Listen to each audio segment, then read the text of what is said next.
Hello friends, welcome back to my channel டக்வி.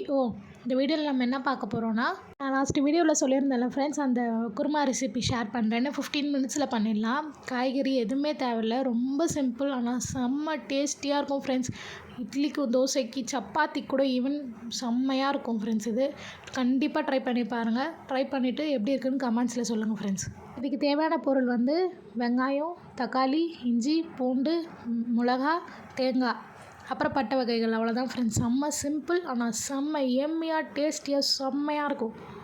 இதுக்கு வந்து நான் 2 தக்காளி எடுத்திருக்கேன், 3 வெங்காயம் எடுத்திருக்கேன் ஃப்ரெண்ட்ஸ். அதை நல்லா ரஃபாக சாப் பண்ணிக்கோங்க. கொஞ்சம் இஞ்சி, கொஞ்சம் பூண்டு, காரத்துக்கு ஏற்ற மாதிரி மிளகா போட்டுக்கோங்க. முதல்ல இப்போ வந்து என்ன பண்ணால், ஸ்டவ் ஆன் பண்ணிவிட்டு எண்ணெயை விட்டு கொஞ்சமாக சோம்பு போட்டுட்டு வெங்காயம், தக்காளி, அந்த இஞ்சி பூண்டு போட்டு நல்லா வதக்கிக்கோங்க. மிளகாவையும் போட்டு வதக்கிட்டு கொஞ்சம் அது வதங்கின உடனே பொட்டுக்கடலை, அதான் வந்து ஒச்ச கடலை, கசகசா, தேங்காய் போட்டு நல்லா வதக்கிட்டு ஆஃப் பண்ணிவிடுங்க ஃப்ரெண்ட்ஸ். ஆறின பிறகு மிக்ஸி ஜாரில் போட்டு நல்லா ஃபைன் பேஸ்ட்டாக அரைச்சிட்டு அதை தனியாக எடுத்து வச்சுக்கோங்க. இப்போ என்ன பண்ண போகிறோன்னா, இதுக்கு ஒரு தாளிப்பு கொடுக்க போகிறோம். அதுக்கு வந்து கொஞ்சமாக வெங்காயம், கொஞ்சம் தக்காளி, ஒரு மிளகா கீறினது, அப்புறம் கொஞ்சம் இப்போ அதே கடையில் எண்ணெய் விட்டு சோம்பு, பட்டை, லவங்கம் அதெல்லாம் அப்புறம் பிரியாணி இலை அதெல்லாம் போட்டு தாளிச்சிட்டு, நெக்ஸ்ட்டு வெங்காயம், பச்சை மிளகா, கறிவேப்பிலை போட்டு வதக்கிட்டு சும்மா லைட்டாக வதங்கினா போதும் ஃப்ரெண்ட்ஸ். அந்த க்ரன்ச்சினஸ் இருந்தால் டேஸ்டியாக இருக்கும்.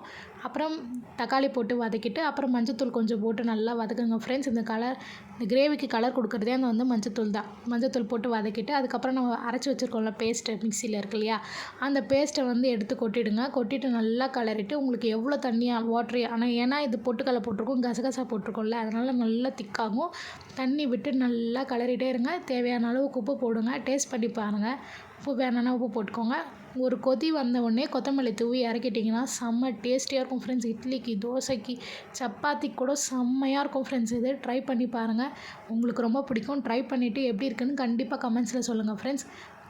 ஓகே ஃப்ரெண்ட்ஸ், இந்த வீடியோ உங்களுக்கு பிடிச்சிருந்தா ஒரு லைக் பண்ணிவிட்டு கமெண்ட் பண்ணிவிட்டு சப்ஸ்கிரைப் பண்ணிவிட்டு பக்கத்தில் இருக்க பெல் ஐக்கானை தட்டிட்டு போங்க ஃப்ரெண்ட்ஸ். அப்போ தான் என்னோடய ரெகுலர் வீடியோஸ் உங்களை தேடி வரும். எல்லோரும் வந்து சப்ஸ்கிரைப் பண்ணாமல் பார்க்குறீங்கன்னு சொல்லிட்டு வந்திருக்கு ஃப்ரெண்ட்ஸ். எல்லோரும் சப்ஸ்கிரைப் பண்ணிட்டு பார்த்தீங்கன்னா எனக்கு கொஞ்சம் யூஸ்ஃபுல்லாக இருக்கும். கண்டிப்பாக ஒரு லைக் பண்ணுங்கள் ஃப்ரெண்ட்ஸ்.